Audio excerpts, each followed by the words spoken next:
అభిషేకం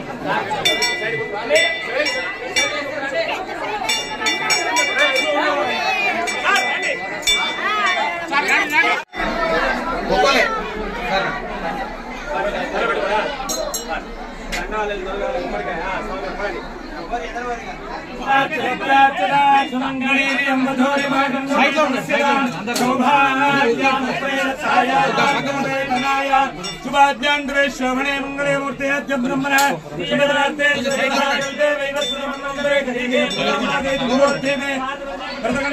रक्षणे कृष्णा मध्य प्रदेश वीरभद्रेश्वर स्वामी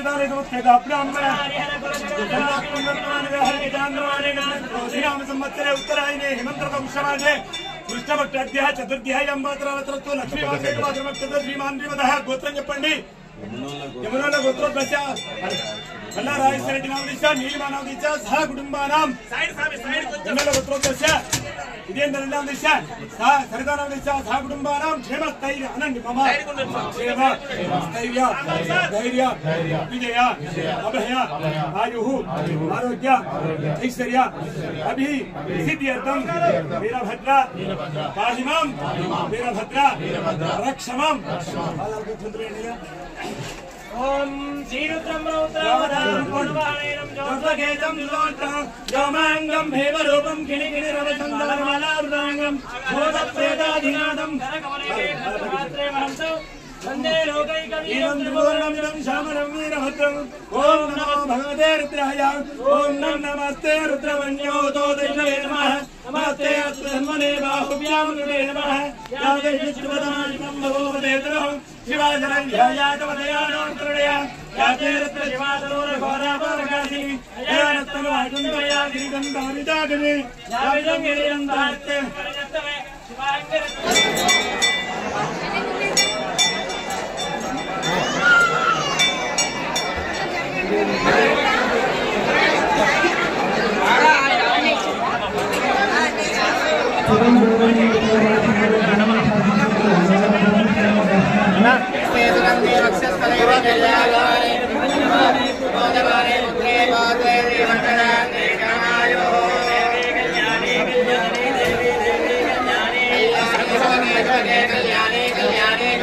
అన్న దేవేంద్ర అన్న సైడ్ గుండు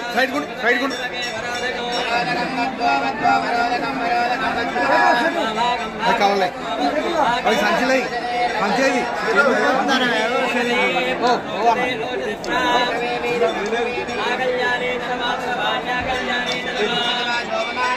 ఫోటో పట్టుకో గట్లా ఓకే మేడం పడతారు ఓకే డన్